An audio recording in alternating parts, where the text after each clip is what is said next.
Perú, sin duda la esencia de este planeta encantado. Perú milenario, mítico y sobre todo Perú mágico. Sígame y disfrútelo conmigo.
Fue hace 30 años.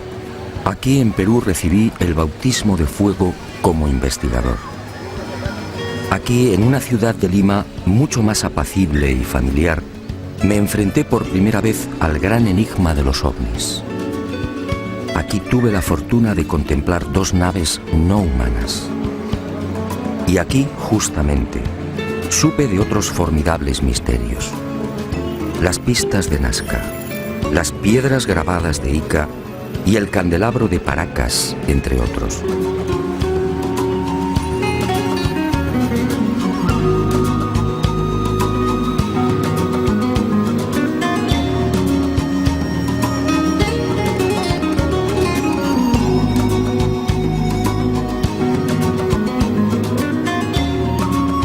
Sí, es mucho lo que le debo al Perú.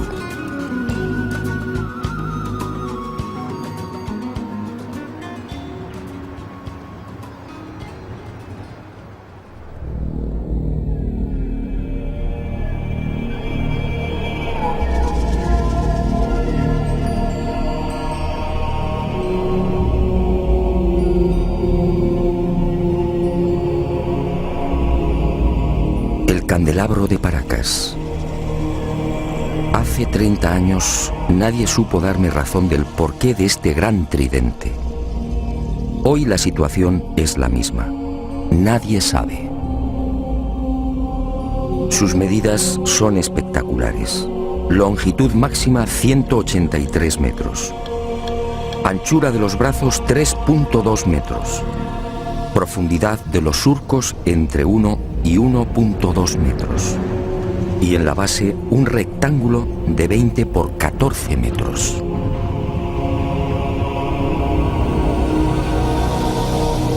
A simple vista la gigantesca figura parece elaborada con la técnica del vaciado. Alguien extrajo la arena y procedió a un férreo prensado de las paredes. Misteriosamente los fuertes vientos de la zona no han logrado borrarla. Y al excavar en los surcos surge una nueva sorpresa. A 10 o 15 centímetros, dependiendo del lugar, aparece una costra blanco-amarillenta de naturaleza cristalina, muy común en esta península. La deducción es inevitable. Hace cientos, quizá miles de años, la imagen del candelabro tuvo que ser distinta. En el pasado, esa blanca y pulida sedimentación lo haría brillar como un candelabro de plata. ¿Quién lo diseñó? No hay forma de datarlo. No existen referencias históricas. Nadie sabe cuál fue su finalidad. Para algunos se trata de un símbolo religioso. ¿Quizá el árbol de la vida? Para otros representa una constelación. ¿Quizá la cruz del sur? Hay quien asegura que estaríamos ante un signo ritual vinculado a sacrificios humanos. Sacrificios que tenían lugar en Isla Blanca y en el archipiélago de las Chincha, muy próximas al tridente. De hecho, el eje principal del candelabro aparece alineado con la primera de estas islas. Unas islas en las que han sido encontradas las momias de jóvenes mujeres decapitadas.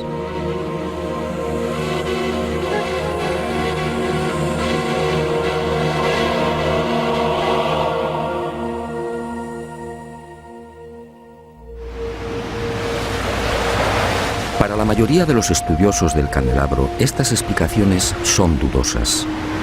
Hay algo, sin embargo, en lo que todos coinciden. Por sus dimensiones y la estratégica ubicación sobre el acantilado, con una inclinación de 40 grados en relación al mar, el gran tridente parece dibujado para ser observado a distancia.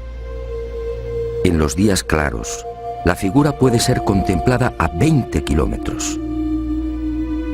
¿Se trata, por tanto, de un especialísimo faro? ¿Estaríamos ante una señal indicadora? Sinceramente, no hay forma de saberlo. El eje central y principal del tridente señala al sur, exactamente al rumbo 180 grados. En otras palabras, es falso que el célebre candelabro de Paracas esté orientado hacia los míticos y sagrados lugares de Cusco, Machu Picchu, Tiahuanaco o Nazca.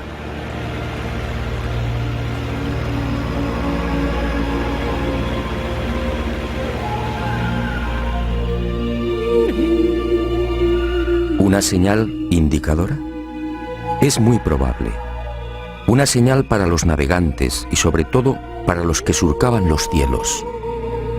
Pero ¿quién tenía la capacidad de volar hace cientos o miles de años?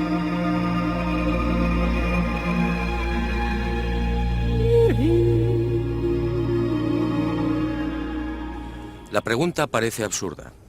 ¿Quién podía volar en la antigüedad? Para la ciencia está muy claro. Ningún ser humano tenía la capacidad del vuelo hace miles de años. Yo, en cambio, no estoy tan seguro. Sígame y le mostraré algo desconcertante.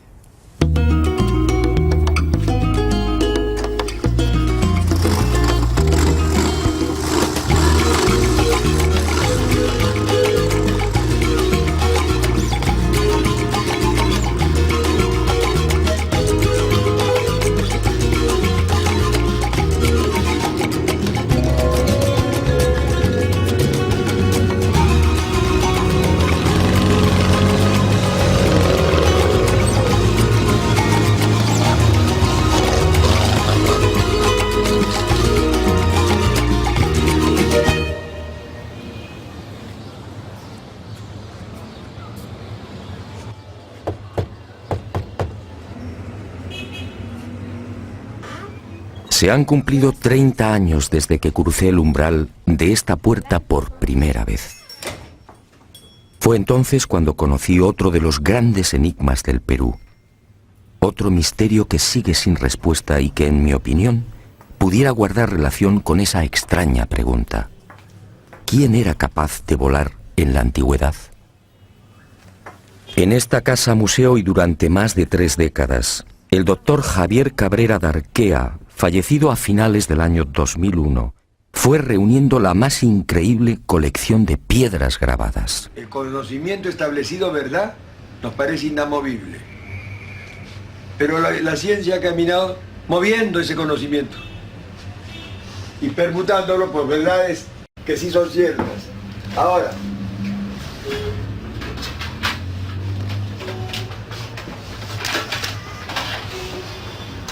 esos instrumentos que ha visto ahí. Ahí está. ¿Como de hueso, claro? Hueso humano, tibia humana. 11.000 piedras de todos los tamaños, con unos altorrelieves asombrosos. Toda una biblioteca lítica desenterrada en el vecino desierto de Ocucaje. Todo un tesoro arqueológico que, al parecer, le fue suministrado por los indios. Pero el doctor Cabrera murió sin que la ciencia reconociera su gran labor. Es verdad, sí. Y ese es el...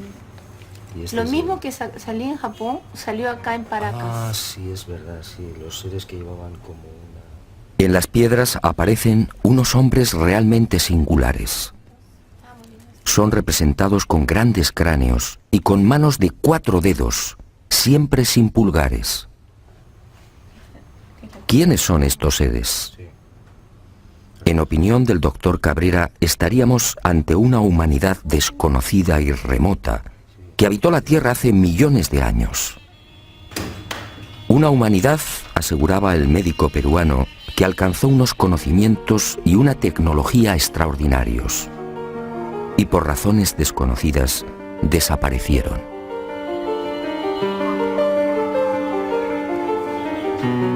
Pero antes de extinguirse, esta supuesta humanidad dejó un legado. Miles de piedras grabadas con escenas desconcertantes. Según Cabrera, se trataría de una síntesis de su historia y de su sabiduría. Veamos algunas de estas increíbles secuencias. ¿Trasplantes de órganos? ¿Un trasplante de corazón en la antigüedad? ¿Una intervención en el cerebro?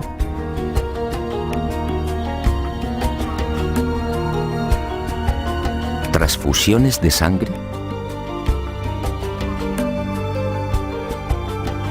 ¿Cesáreas hace millones de años?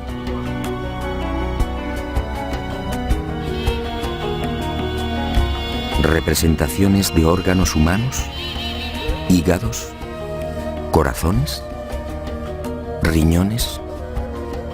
¿Cómo es posible?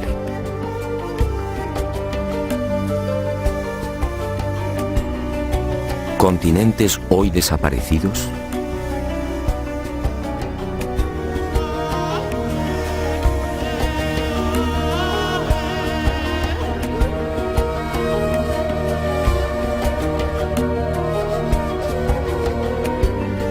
¿Animales antediluvianos? ¿Grandes dinosaurios? ¿Hombres conviviendo con dinosaurios?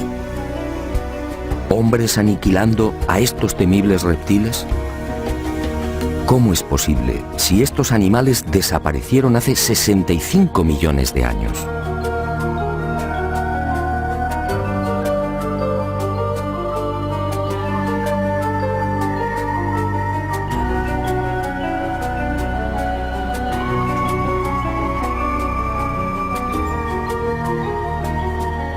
¿Canguros en América?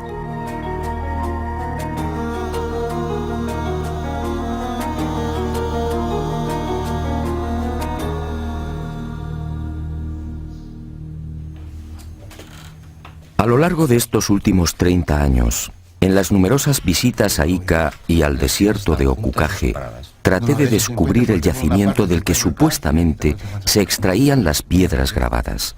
Y a veces también se encuentran seguidas. Pero eso fue inútil. Ni los indios ni Javier Cabrera aceptaron mi propuesta. Era su gran secreto. Pero el destino me reservaba otra sorpresa. Muerto el doctor Cabrera, las circunstancias cambiaron. Y Basilio Uchuya, el hombre que proporcionó más de 11.000 piedras al médico de Ica, quizá teniendo en cuenta mi fiel amistad hacia Cabrera, me sorprendió en esta oportunidad con una insólita noticia.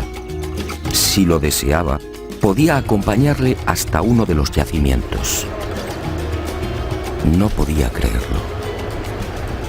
¿Penetrar en el desierto y extraer las célebres piedras grabadas? Una operación así podía despejar de una vez por todas el espinoso y polémico asunto de la autenticidad de la biblioteca lítica.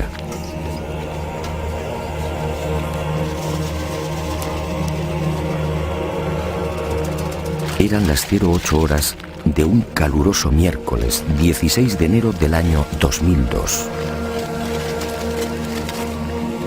Y nervioso, esperé.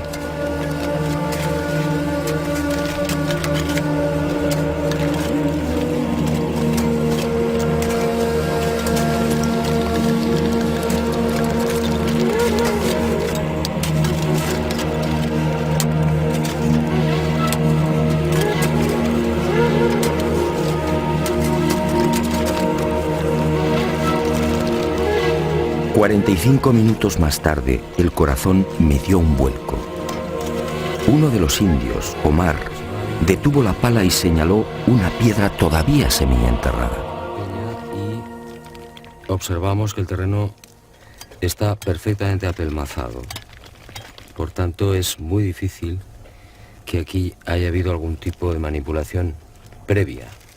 De momento, terreno completamente intacto, apelmazado. No podía creerlo. De manipulación. Ya cede.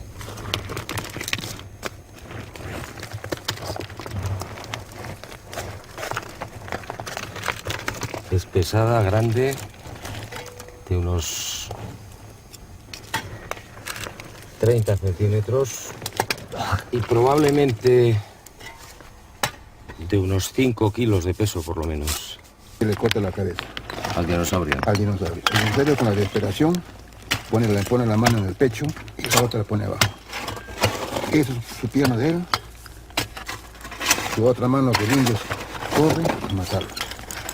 Su plumaje. Y a este primer hallazgo le siguieron otros. Los indios descubrieron nuevas piedras grabadas a razón de una cada 10 minutos. Es la tercera. Todas ellas, en apariencia, habían sido sepultadas mucho tiempo antes. La ha encontrado Omar, ¿no? Sí. Omar. Sí. Y vamos a proceder a la extracción. Volvemos a insistir, terreno completamente apelmazado, que no se ha tocado evidentemente pues en muchísimo tiempo.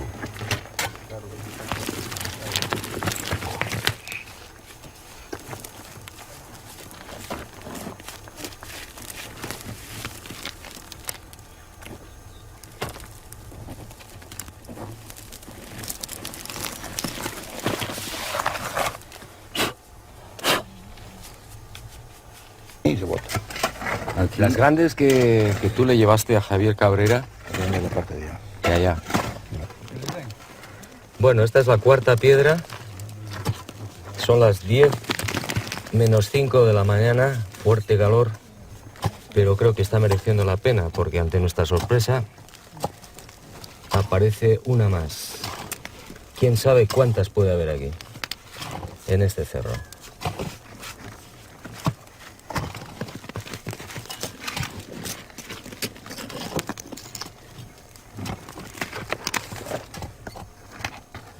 Hoy, 16 de enero del año 2002, a las 10 de la mañana, en pleno desierto de Ocucaje, Basilio Uchuya ha accedido a llevar por primera vez a un equipo de televisión hasta uno de los yacimientos de las célebres piedras grabadas de Ica. Y nos hemos llevado la gran sorpresa. En 40 minutos han conseguido extraer 4 de estas misteriosas piedras. Este, sin duda, es un momento histórico. Aquella experiencia, sinceramente, me dejó perplejo. No el tiempo, pero que no es de ahora. Y sentí una extraña alegría. En cierto modo, esta primicia mundial venía a compensar muchas de las amarguras sufridas por el doctor Cabrera. Ahí sí puede ser. Basilio, Y brindé por él y por la valentía y coraje que demostró en vida. Pero este importante hallazgo solo era el principio de una nueva investigación. Ahora debía someter estas piedras a toda una batería de minuciosos análisis. ¿Se trataba de grabados antiguos? ¿Estábamos ante una humanidad perdida y remota? Y el enigma de Ica se oscureció mucho más. ¿Quién podía volar en la antigüedad? En la biblioteca lítica de Ica aparece grabado con nitidez: hombres prehistóricos volando sobre grandes pájaros. ¿Los domesticaron? ¿Se trata de gigantescos reptiles voladores? ¿Y qué decir de estos pájaros de aspecto mecánico? ¿Qué quisieron representar? ¿Y cuerpo humano? Entonces, un momentito. Ni qué decir tiene que la arqueología oficial no acepta las teorías y conclusiones del doctor Cabrera de Arquea. Para la ciencia, la humanidad, nuestra humanidad, es la única. Y ceñidos a esta premisa, los arqueólogos peruanos se niegan incluso a examinar las piedras grabadas. Poco importa que los informes solicitados en su día por el doctor Cabrera a diferentes laboratorios revelen una misma y antiquísima pátina en la totalidad de las piedras. Que es curvo, que es limitado.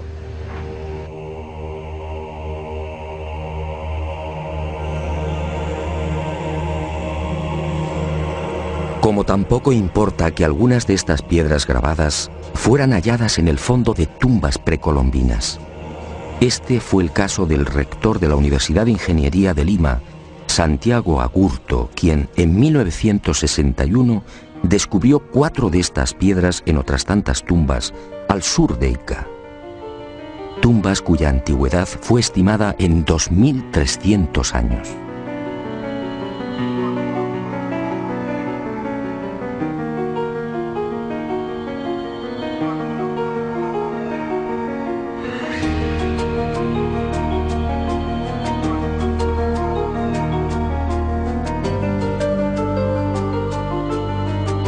A mi regreso a España, como dije, varias de las piedras grabadas desenterradas en mi presencia fueron enviadas a 5 laboratorios pertenecientes a 4 universidades españolas y una canadiense.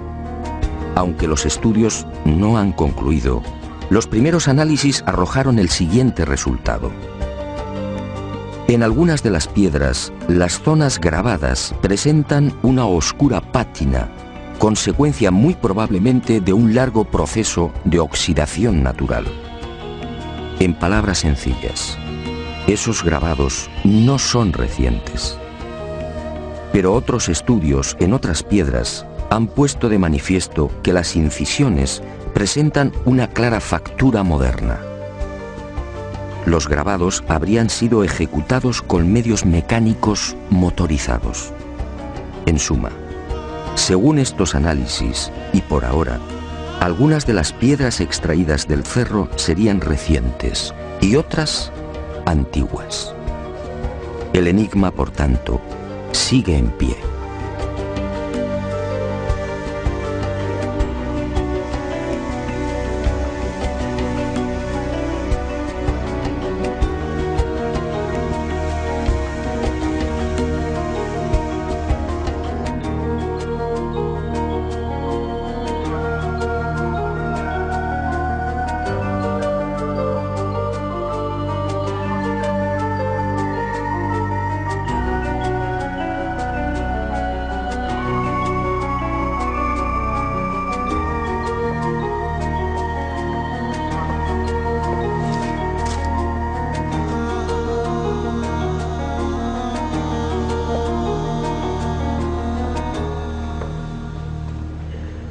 Sea como fuere, lo cierto es que los antiguos peruanos parecían obsesionados con el hecho de volar.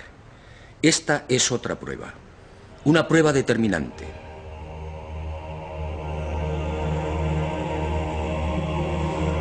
Huaco perteneciente a la cultura mochica, según los expertos fabricado hace 2000 años. Un hombre con alas. Unas alas claras y nítidas, sujetas al pecho con sendas correas. Para los arqueólogos se trataría de una especie de mensajero. Y me pregunto, ¿un mensajero con alas provistas del correspondiente arnés?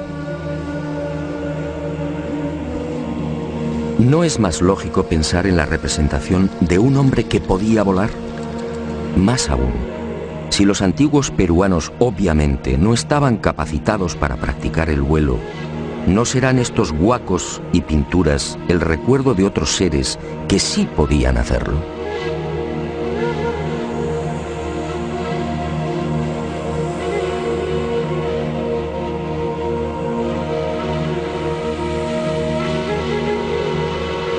Dioses que sobrevolaron el Perú y que marcaron para siempre la memoria de los primitivos pobladores.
el recuerdo de unos dioses.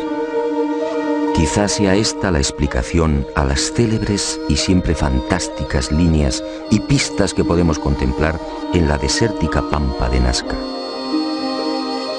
Cientos de líneas kilométricas, cientos de pistas que asombran y confunden.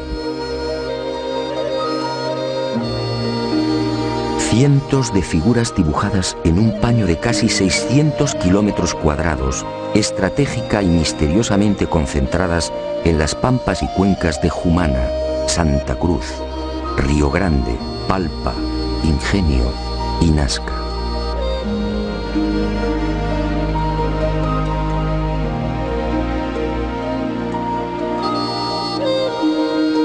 Una formidable obra desarrollada quizá como homenaje, quién sabe si como reclamo, a esas criaturas que hace cientos o miles de años surcaron los cielos del Perú. Los hombres alados, dioses capaces de volar, seres superiores gobernando extrañas y luminosas máquinas, dioses que prometieron volver.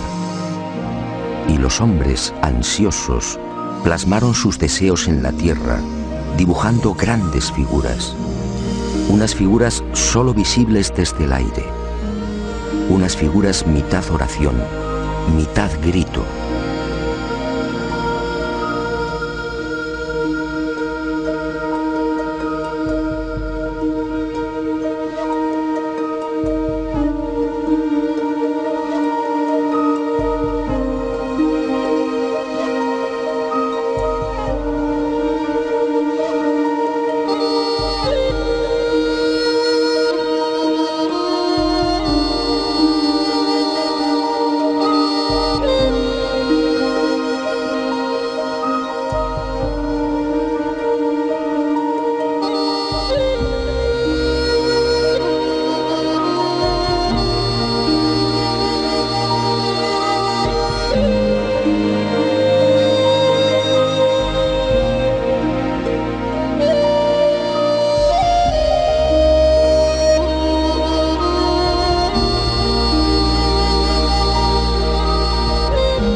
Más de 200 figuras como esta pueden ser contempladas en la actualidad en el Valle de Nazca, probablemente una de las zonas más secas de la Tierra. Aquí no llueve nunca, o casi nunca. La corriente de Humboldt en las costas del Pacífico, 3 grados por debajo de la temperatura del aire, es la responsable de esta extrema aridez.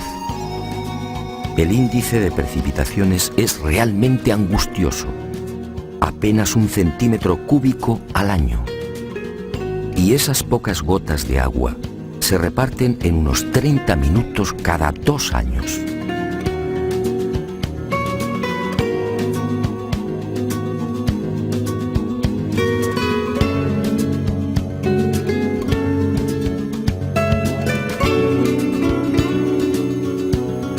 Esta circunstancia ha permitido, en definitiva, que las líneas, pistas y figuras de Nazca se conserven casi intactas a lo largo de los siglos. Y a la ausencia de lluvias hay que añadir también otro interesante y peculiar factor que ha preservado casi milagrosamente la integridad de este tesoro.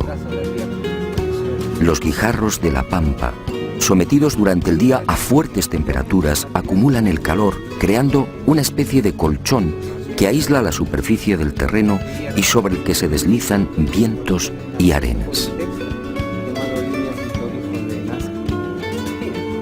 Me parece buena la interpretación porque eso hace de que se genere ese colchón que tú mencionas, el valle de Taruba o la zona de Palpa, ¿no? Donde también vemos inmensa cantidad de...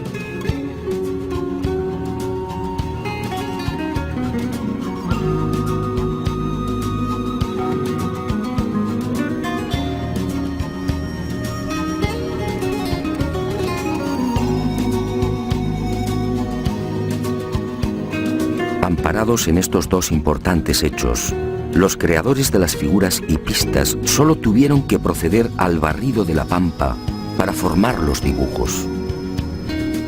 Al rayar la rojiza superficie del desierto, rico en hierro, aparece de inmediato una blanca capa de sílice, y el contraste de colores da vida a los formidables geoglifos. Los últimos estudios de datación, en especial los llevados a cabo por Percy Clarkson y Harry Hurton de las universidades de Winnipeg, en Canadá, y Nueva York, respectivamente, fijan la antigüedad de estos geoglifos en unos 500 años antes de Cristo.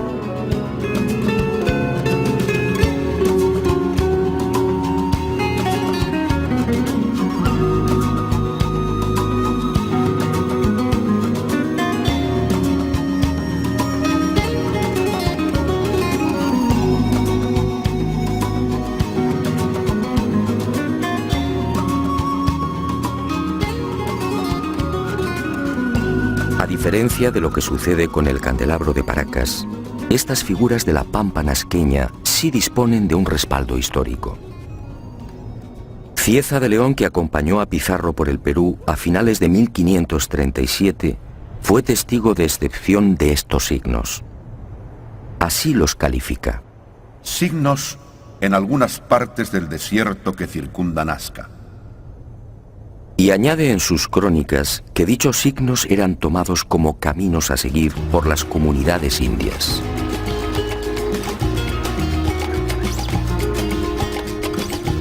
En esa misma época, otro español, el soldado Francisco Hernández, acampa durante una semana en Nazca y escribe en su diario: Los indios trazaban grandes líneas en el suelo.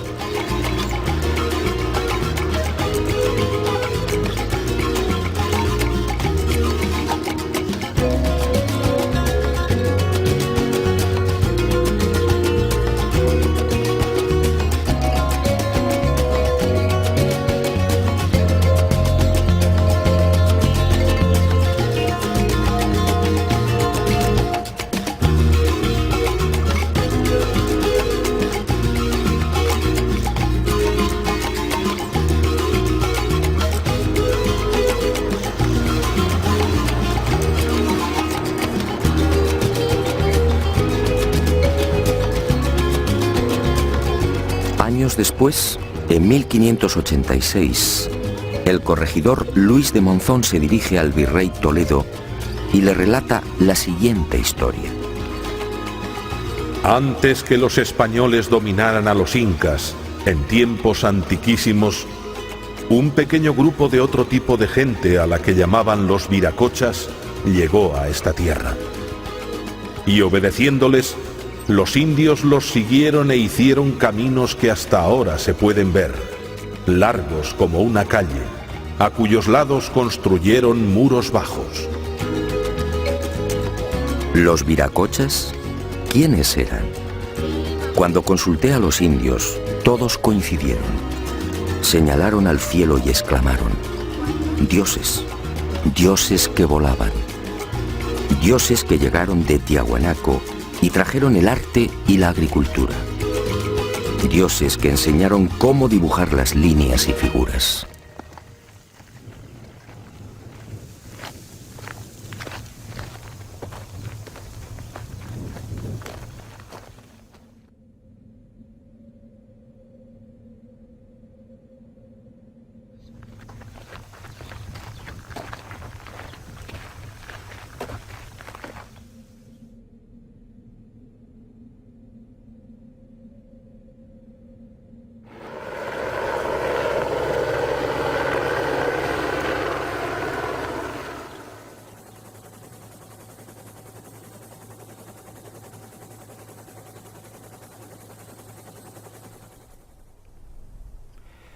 Pero además de estas célebres figuras, los antiguos pobladores de la Pampa crearon otros símbolos no menos misteriosos.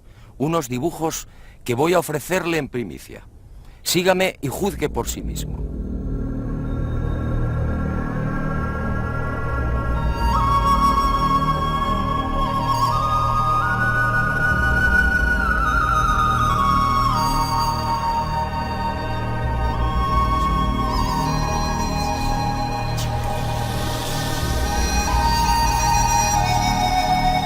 Al norte de la ciudad de Nazca, a poco más de 25 kilómetros, y entre los resecos arenales de Palpa, Ica y Ocucaje, este planeta encantado nos reserva otra sorpresa.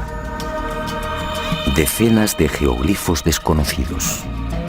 Alrededor de 300 figuras similares a las de Nazca, que nunca fueron filmadas.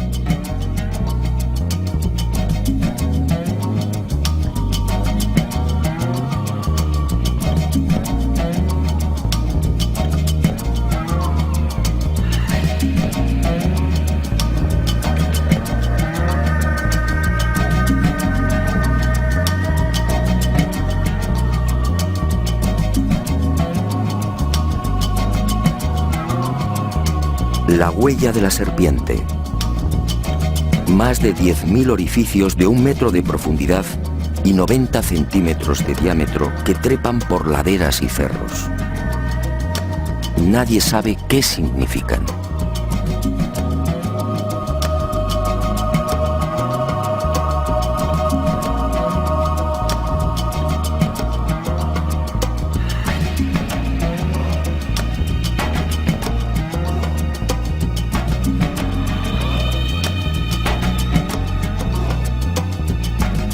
Lo que algunos llaman la tarjeta perforada. Otra enigmática sucesión de puntos en forma de aspa, excavados a lo largo de 15 columnas o líneas paralelas. ¿Se trata de un sistema de navegación aérea? Nadie lo sabe. El gigante de cabeza cuadrada. Otro ser enigmático coronado con plumas o antenas. Una figura antiquísima, probablemente de mayor antigüedad que las de Nazca, que levanta los brazos mostrando unos objetos igualmente desconocidos. Y en las laderas de los cerros próximos, nuevos gigantes, seres que parecen saludar a quienes se acercan por el aire. Y en Pozo Santo y en el cerro de Cabeza Larga, más señales. Figuras geométricas incomprensibles, individuos gigantescos con enormes cascos, felinos, aves desconocidas para la ciencia. Todo un misterio, un irritante misterio.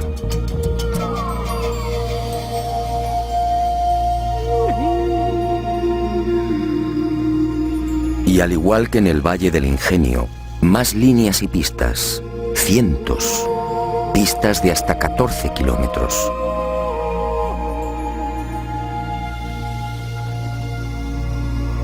Pistas de trazado impecable, entre las que surgen elaboradas figuras de aves y flores. Imágenes que lamentablemente, como dije, están siendo destruidas por la mano del hombre. Y en el calcinado arenal de Ica, otro desafío. Esta figura fue descubierta en 1984 por los pilotos de Aerocóndor en la hacienda San Javier. Desde entonces recibe el nombre de la Estrella de San Javier.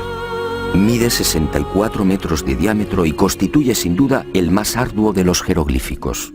¿Qué significa la Gran Cruz central?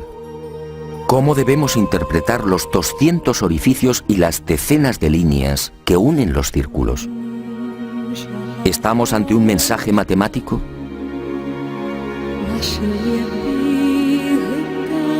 El repaso a esa otra Nazca, la Nazca olvidada, sería interminable.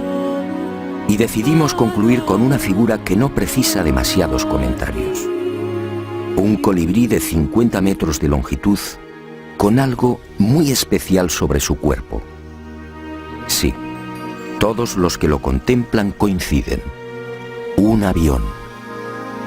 Un avión dibujado sobre el cuerpo de un colibrí. Alas rectas, morro puntiagudo y todo un timón de cola. Pero, ¿quién volaba hace 2000 años?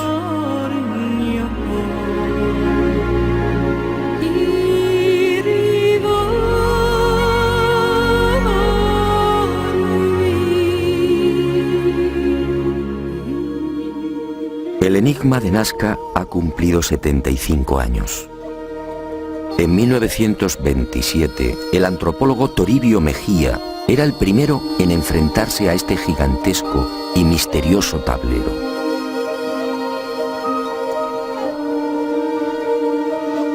Después sería redescubierto por toda una legión de expertos.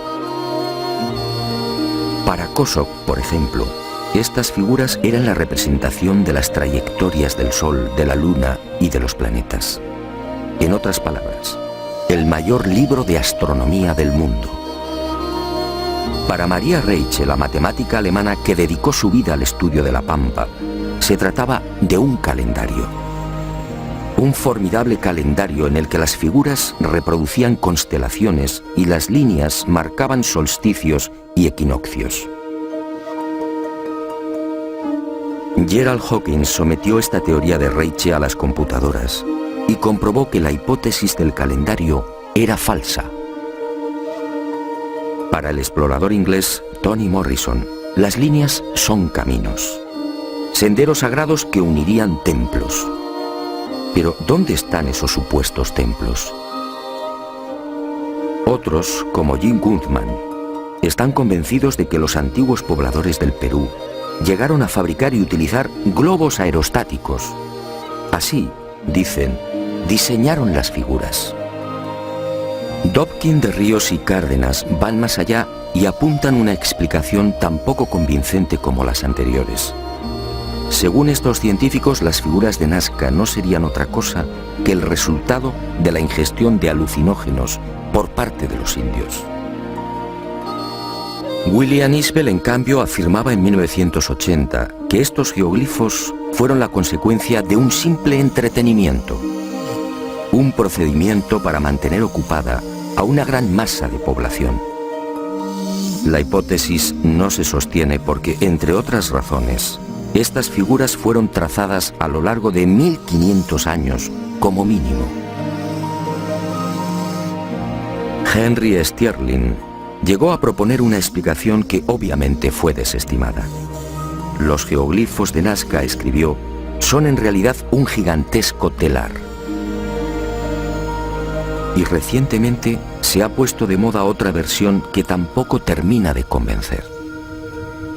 Según el hidrólogo Stephen Mabey y el arqueólogo Donald Prulls, estos cientos de imágenes serían simples marcadores de aguas subterráneas.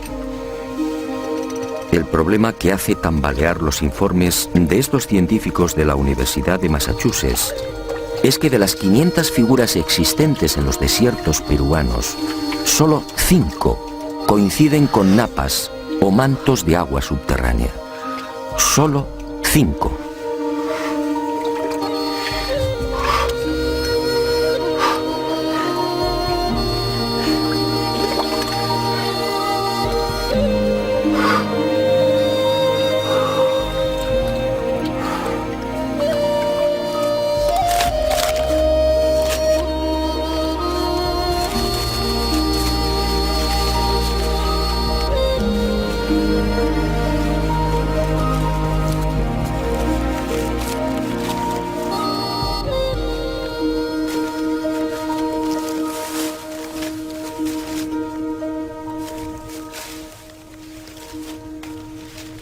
Es evidente que ninguno de estos investigadores y científicos se interesó jamás por la opinión de los indígenas.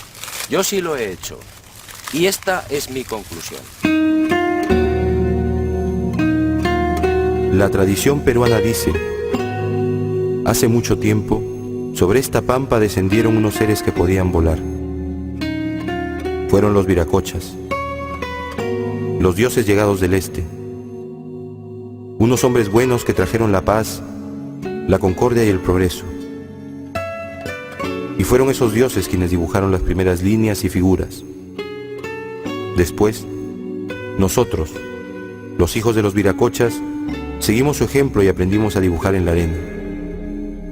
Ellos lo verán algún día y regresarán, y regresarán, y regresarán, y regresarán, y regresarán, y regresarán, y regresarán.